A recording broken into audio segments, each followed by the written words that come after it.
mungkin ada yang bertanya kenapa kita melakukan podcast ini ya, tentang isu-isu Jakarta atau Indonesia ya. Karena kita tidak bisa melepaskan identitas kita terhadap sebagai warga negara Indonesia yang memang sudah seharusnya peduli dengan isu-isu yang terjadi, khususnya yang berdampak pada publik.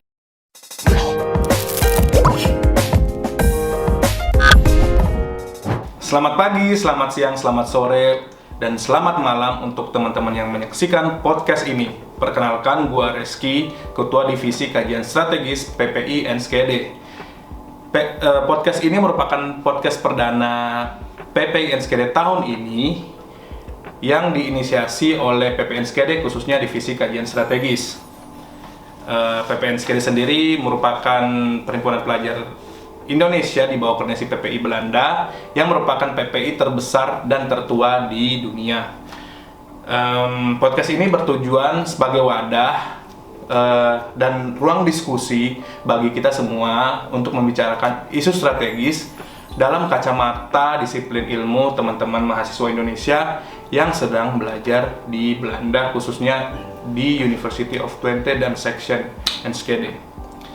Jadi untuk tema hari ini kita akan membicarakan tentang polusi udara. Nah, kebetulan tamu saya hari ini merupakan mahasiswa dengan disiplin ilmu GIS dan remote sensing. Mungkin nanti kita akan cari tahu dulu nih apa GIS dan remote sensing itu. Dan mungkin nanti kita akan kita akan ulik kembali lebih dalam apa hubungannya atau solusi dengan polusi udara di Jakarta. Berikut teman saya Rifki. Silahkan Rifki. Terima kasih. Waktu dapat gua persilahkan. Terima kasih Ki. Oke, jadi sekali lagi terima kasih udah dikenalin. Nama gua Rifki Alfadila Sentosa. Gua mahasiswa master di ITC, Master Geoinformation Science and Earth Observation. Sekarang gua masuk tahun kedua dan lagi nyusun tesis dan emang lumayan mendalami di bagian GIS dan remote sensing di fakultas ini.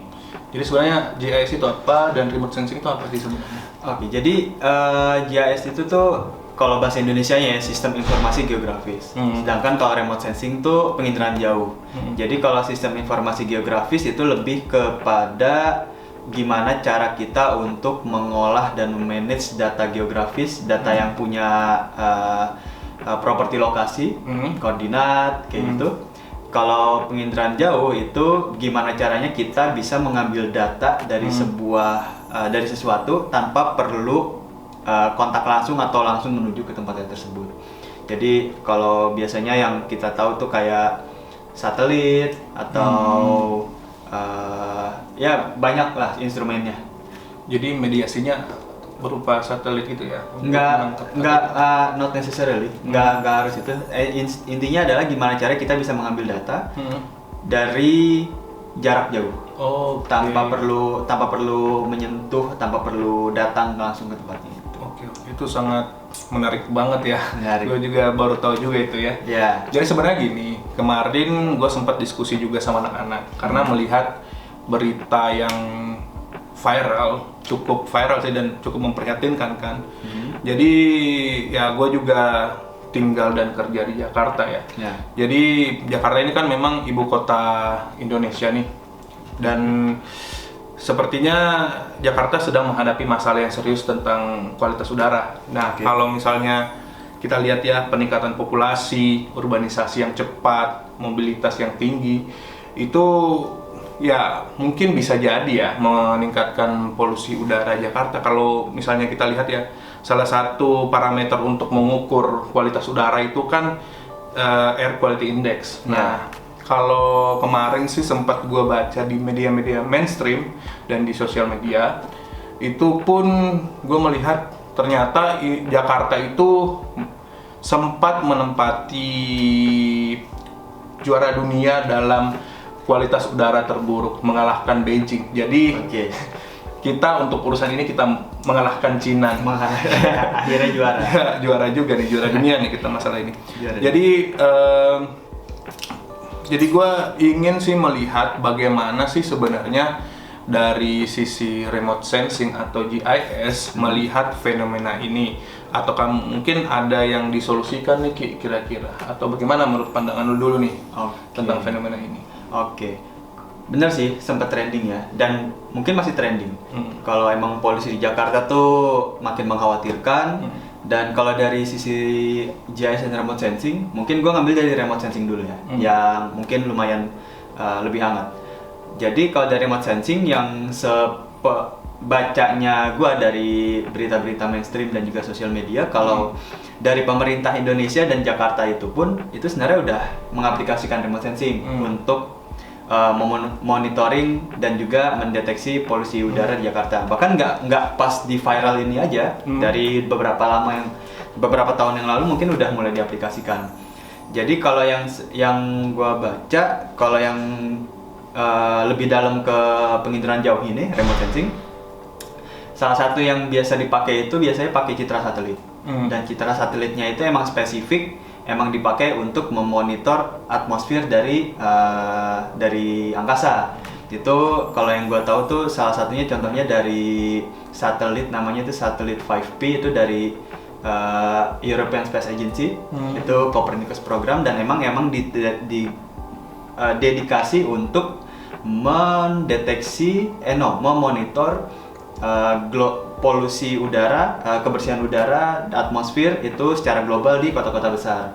Dan emang resolusinya itu lumayan tinggi, jadi kita bisa lihat dari jauh tuh lumayan spesifik seberapa bagus atau seberapa jeleknya itu kondisi udara, air quality yang ada di kota-kota besar di dunia.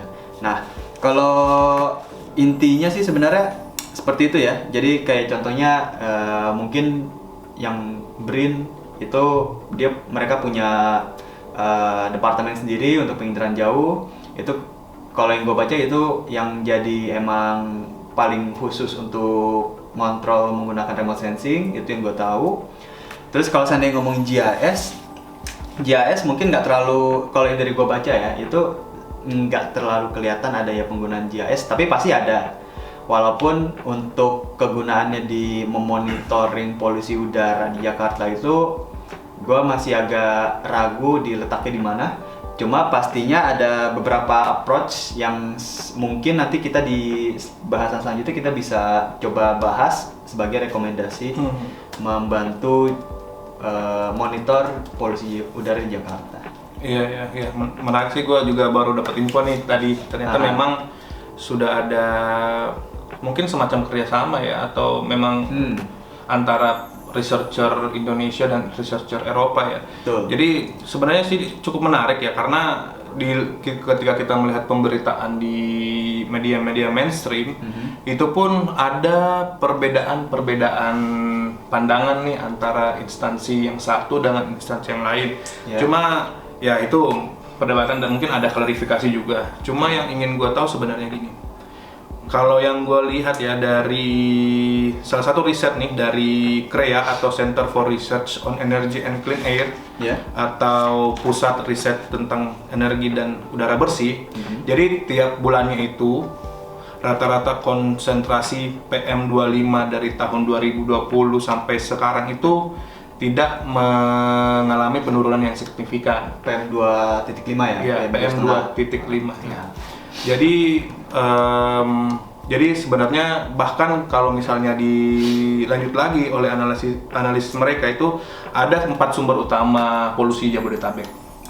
Yang pertama itu pembangkit listrik, yang kedua itu transportasi, yang ketiga itu industri, dan yang keempat itu pembakaran lahan terbuka. Nah, yang menarik lagi ini sebenarnya dari data analisis mereka itu PLT itu merupakan sumber utama polutan terbesar. Ya. Nah, sementara kira-kira kalau kayak gitu ke-capture nggak sih Ki, masalah apa ya? Kan ada tuh kemarin masalah angin yang ke arah menarik barat. Pas banget. Soalnya ngomongin remote sensing lagi nih. Jadi emang salah satu bukti kalau remote sensing udah emang jadi dipakai, bahkan nggak cuma dipakai tapi jadi sebagai salah satu bahan untuk para pemangku kebijakan.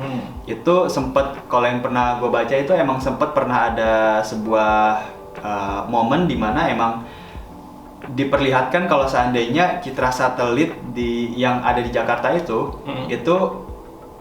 memperlihatkan kualitas udara di Jakarta seperti apa, tapi juga memperlihatkan dari mana sumber polusinya itu. Dan emang menariknya adalah terlihat kalau seandainya ada pengaruh dari PLTU terhadap polusi udara di Jakarta. Nah, menariknya lagi adalah nggak cuma sebagai bahan bahasan aja nih citra satelit yang ada yang dipakai di momen tersebut, di rapat tersebut, mungkin rapat itu bahkan jadi bahan argumen yang cukup menarik kalau yang gue baca ya. Sempat ada kritik kalau seandainya iya nih ada citra satelit, tapi kok citra satelit itu cuma menunjukkan PLTU yang menunjukkan kalau PLTU-nya ini asapnya itu menjauh ke Jakarta, tapi kenapa enggak ditunjukkan juga PLTU yang ada di sekitar Jawa Barat dan Jawa Tengah yang asapnya kalau kita melihat dari angin itu tuh masuknya ke Jakarta. Nah itu jadi menariknya adalah remote sensing tuh udah dipakai lumayan dalam gitu di topik polusi udara Jakarta ini. Bahkan contohnya salah satunya bahkan kalau kita ngomong positif lagi ya dari pemerintah Jakarta. Pemerintah Jakarta itu sudah inisiatif sebenarnya melakukan kerjasama seperti yang tadi kita bahas tentang citra satelit. Lalu ada juga tentang partnership. Kalau yang gue tahu tuh kayak contohnya dengan sebuah organisasi namanya Vital Strategies. Itu tuh emang khusus membuat program untuk Jakarta Clean Air. Partnership itu dari tahun 2020 dan itu emang khusus membantu gimana caranya menyelesaikan polusi udara Jakarta. Nah itu sih yang makanya menarik adalah tadi lu sempat ngelis apa aja dan juga tadi ada sempat transportasi juga kan. Nah mungkin bisa kita lanjut tuh tentang transportasi. Jadi ya sebenarnya gitu, masalah transportasi juga ini kan cukup di highlight juga lah oleh pemerintah, karena dari pemerintah sendiri ketika pemberitaan ini sudah lumayan menjadi pembicaraan di publik ya. Pemerintah juga membentuk satuan tugas penanganan polusi. Dan memang ada 3 langkah untuk langkah yang besar ya, apa yang dilakukan untuk menurunkan polusi udara Jakarta ini. Yang pertama itu mempercepat transisi kendaraan listrik. Yang kedua itu pengecekan emisi karbon. Yang ketiga itu penyediaan mist generator. Nah, kalau di antara 3 highlight solusi yang diusung sama pemerintah, menurut lu sendiri kira-kira apa yang possible ya bisa dikaji dari segi remote sensing atau GIS gitu? Nah, kalau tentang yang tadi itu sebenarnya menarik. Tentang emisi, mungkin kalau yang tentang mist generator gue nggak bisa terlalu ngomong banyak ya. Tapi kalau seandainya kita ngomong tentang kendaraan tadi tuh, sebenarnya menarik nih kalau kita masukinnya ke bagian GIS nih.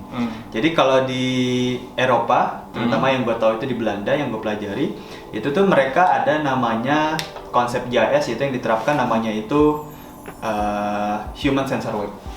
Nah, Human Sensor Web ini apa? Itu di saat banyak orang itu dengan sukarela itu memasang sensor untuk membantu menyelesaikan sebuah proyek. Nah, itu biasanya itu emang dipakainya dalam satu studi yang kita sebutnya itu sebagai citizen science. Citizen science atau crowdsourcing itu 2 konsep GIS yang emang sering dipakai yang hubungannya itu dalam memonitoring sesuatu menggunakan sensor. Nah, kalau dari citizen science itu di mana di saat ada sebuah instansi di sebuah badan itu yang mempunyai sebuah project scientific dan itu mengajak masyarakat umum itu untuk ikut andil sebagai pengambil data, umumnya sebagai pengambil data. Itu citizen science. Kalau crowdsourcing itu di mana adanya sebuah gerakan, ada sebuah movement di masyarakat yang menggunakan sensor untuk secara sukarela memasang sensor untuk memonitor sesuatu tanpa perlu adanya necessarily adanya sebuah instansi yang menginisiasi adanya proyeknya. Nah, hubungannya apa nih sama emisi yang tadi? Nah, kalau yang gue pelajari waktu di Belanda di sini, di Eropa sini, banyak tuh orang yang memasang sensor di sebuah region. Jadi bayangin kalau di Belanda tuh, di Eropa ada banyak web aplikasi yang kita bisa buka, itu emang dedikasi untuk memonitor secara real time itu kondisi udara seperti apa. Jadi kalau kita buka web aplikasinya, kita akan banyak tuh ada titik sensor di banyak area, dan kita bisa zoom in, kita bisa klik, kita bisa tahu secara real time itu kita buka, kita klik sensornya, kita bisa tahu secara real time kondisi udara di titik tersebut itu seperti apa, di mana orang masangnya, siapa yang masang. Nah itu secara sukarela tuh, nggak ada subsidi apa-apa, nggak ada iming-iming apa-apa, emang secara sukarela masyarakat itu membantu untuk memonitor polusi udara di lokasi tersebut. Kalau yang gue pelajari di Belanda. Nah hubungannya sama emisi, sekali lagi kita balik lagi, di sensor tersebut kita bisa tahu, kayak contoh tadi lu sempat mention ada banyak parameter, kayak contohnya PM 2.5, PM 10, terus ada banyak lagi kimia-kimia udara kayak karbon monoksida, karbon dioksida, lalu sulfur. Nah kita bisa tahu kalau ngomongin emisi, kita bisa tahu nih di sebuah titik di mana di situ ada sensor.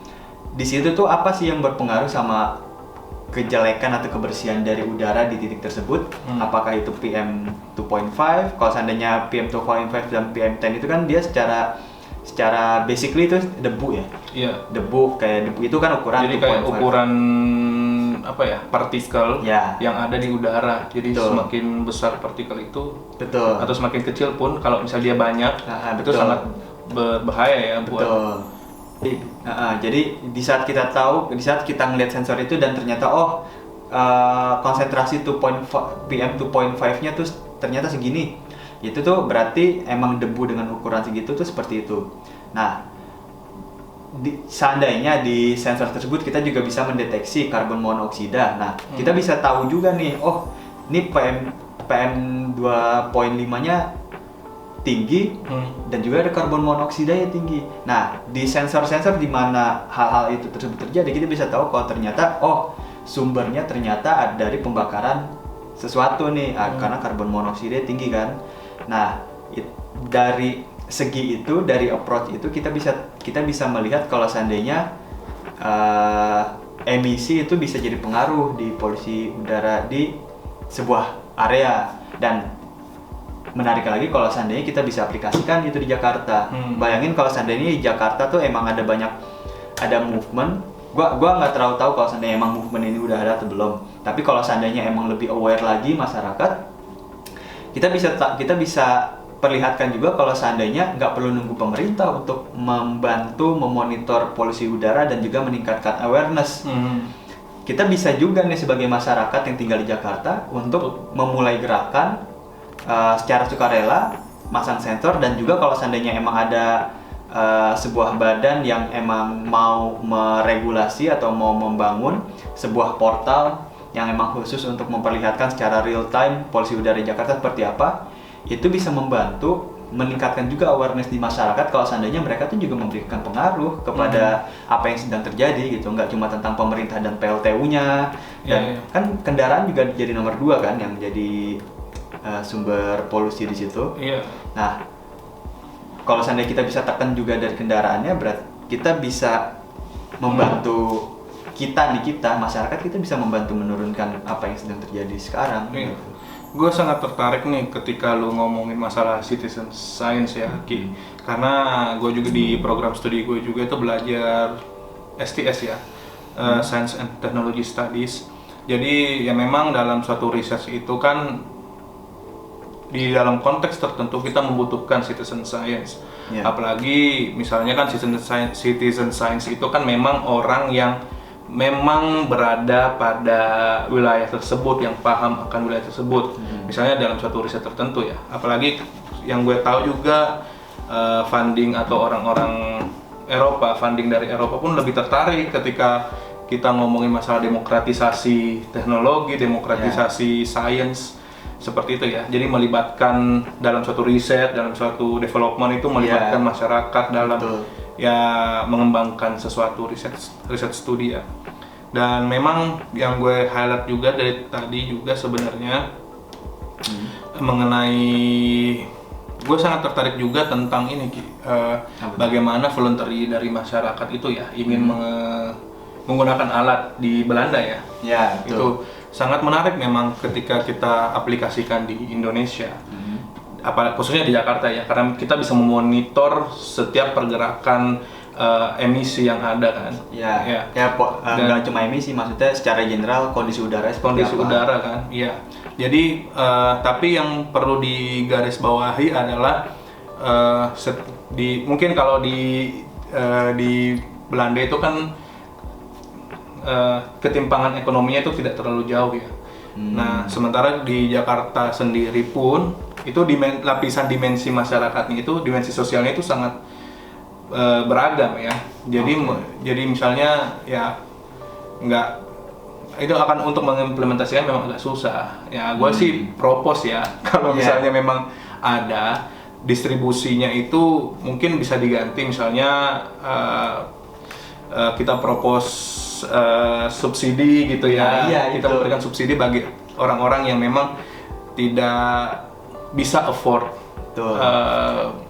teknologi ini karena mungkin harganya juga mungkin untuk sebagian orang juga tidak bisa dijangkau ya. Tapi kita nggak bisa, iya maksudnya betul. Maksudnya kita mungkin pemerintah kalau seandainya mau melakukan citizen science ini, mereka bisa memberikan subsidi kepada orang-orang yang emang pengen ikut andil kayak passionate gitu sama apa yang terjadi itu, tapi mereka nggak mampu untuk beli atau masangnya seperti apa, itu bisa banget. Iya. Itu namanya ya distributive justice lah istilahnya kalau dalam teori ya. Waduh, oke. Menarik. Ya, distributive ya, bagaimana kita mendistribusi suatu kebutuhan sih sebenarnya. Tapi kalau misalnya ini kita identifikasi sebagai kebutuhan dasar untuk mereduce kebersihan udara ya. Kebersihan udara kan sebenarnya bisa dibilang kebutuhan kita juga ya. Karena menurut gua itu ada riset juga nih yang bilang kalau polusi udara ini bisa menurunkan IQ ya. Itu sangat berbahaya juga bagi SDM kita sebenarnya ya. Berbahaya. Ini untuk kita berbicara masa depan aja, bukan tentang lingkungan saja, tapi tentang bagaimana keberlangsungan dari manusia atau masyarakat Indonesia ya, secara khususnya. Nah, menarik. Itu sih sebenarnya, dan juga ya itu sih, dan gue memang sangat tertarik sih sebenarnya dengan konsep-konsep yang lu tadi gambarkan kan, karena itu kayak konsep seperti apa ya, khususnya tentang demokratisasi teknologi itu sendiri kan. Ya, oke. Itu sih kalau yang gue sangat highlight sih. Kalau dari lu sendiri kira-kira ada lagi nggak insights atau apa gitu? Enggak sih, paling sekali lagi menekanin apa yang udah ditekanin ya. Jadi kembali lagi, GIS dan remote sensing itu yang sedang terjadi adalah itu sudah aplikasinya sudah ada untuk memonitor polusi udara di Jakarta sekarang. Tapi alangkah lebih baiknya kalau seandainya kita bisa bayangin, seandainya kalau kita lebih dalam lagi nih mengaplikasikannya, ada beberapa cara lagi sebenarnya yang bisa dilakukan supaya kita bisa seperti yang tadi citizen science, crowdsourcing, human sensor web itu untuk membantu kayak mengoptimalkan dari bidang studi ini, GIS dan remote sensing itu untuk membantu dengan masalah polusi udara yang dari Jakarta ini, dan utamanya adalah untuk gimana caranya ternyata kalau menggunakan crowdsourcing dan citizen science tadi kita bisa meningkatkan awareness dari masyarakat. Kalau seandainya emang polusi udara itu seperti itu, kita bisa membuat sebuah gerakan di mana masyarakat itu ikut andil dan memonitor, yang mana itu akan menjadi leading towards mereka aware kalau seandainya mereka juga memberikan pengaruh terhadap polusi yang ada. Dan siapa tahu dengan adanya itu salah satu alasannya kan tadi karena kendaraan ya, mungkin dengan adanya gerakan seperti itu kita bisa behavior dari masyarakat itu sendiri pun juga merasa sadar kalau seandainya ternyata dari sensor yang gue pakai polusinya jadi makin jelek atau segala macam. Mungkin gue akan mulai lebih sering lagi pakai kendaraan umum atau seperti apa kayak gitu. Jadi ada banyak potensialnya sebenarnya. Iya, menarik banget nih Ki, thank you banget nih dari insight-insight lu sebenarnya. Gue jadi tahu nih sebenarnya GIS itu apa, remote sensing itu apa, dan kira-kira apa sih sebenarnya yang dari kacamata lu itu melihat fenomena-fenomena atau isu-isu yang ada di Indonesia, khususnya yang di Jakarta ya sekarang terjadi, yaitu polusi udara. Jadi ya mungkin dari gua terakhir sih ya, kalau pandangan ini ya mungkin secara keseluruhan ya, kalau kita lihat nih ada salah satu filsuf namanya Andrew Weinberg. Dia itu filsuf teknologi. Dia itu berkata bahwa sebenarnya itu teknologi itu bukan sesuatu yang netral.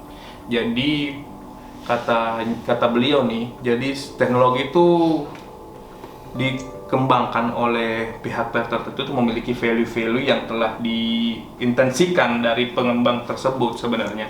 Entah itu misalnya kita bilang PLTU teknologi, kendaraan listrik teknologi, atau mungkin tadi yang lu bilang masalah remote sensing dan segala macamnya.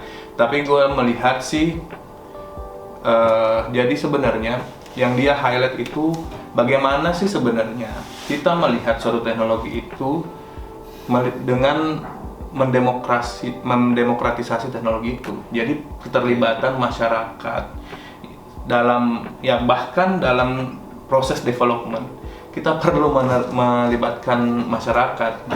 Ya, jadi value-value yang ada itu beragam. Nah, itu yang dimaksud dengan demokratisasi teknologi itu. Jadi nggak ada bias. Biasanya kan gitu. Kita mencegah bias. Apalagi misalnya yang tadi kita bilang itu, kita juga bisa approach secara etis bagaimana lapisan sosial masyarakat apakah afford atau tidak untuk menghilangkan digital exclusion atau teknologi exclusion ya. Oke teman-teman, terima kasih telah menyaksikan podcast ini. Semoga bermanfaat bagi teman-teman semua. Ya mungkin ada yang bertanya kenapa kita melakukan podcast ini ya tentang isu-isu Jakarta atau Indonesia ya. Karena kita tidak bisa melepaskan identitas kita terhadap sebagai warga negara Indonesia yang memang sudah seharusnya peduli dengan isu-isu yang terjadi, khususnya yang berdampak pada publik. Jadi karena juga menurut gua tidak semua orang punya privilege untuk berkuliah di luar negeri. Jadi mungkin ini yang bisa kita upayakan, sharing pengetahuan, apa yang telah kita pelajari dan bagaimana kita melihat isu-isu strategis yang berdampak pada publik. Jadi mungkin inilah yang kurang lebihnya bisa kita berikan. Kalau dari gue pribadi kita mengucapkan terima kasih ya Ki. Mungkin nanti kita akan melakukan podcast selanjutnya. Salam perhimpunan. Salam perhimpunan.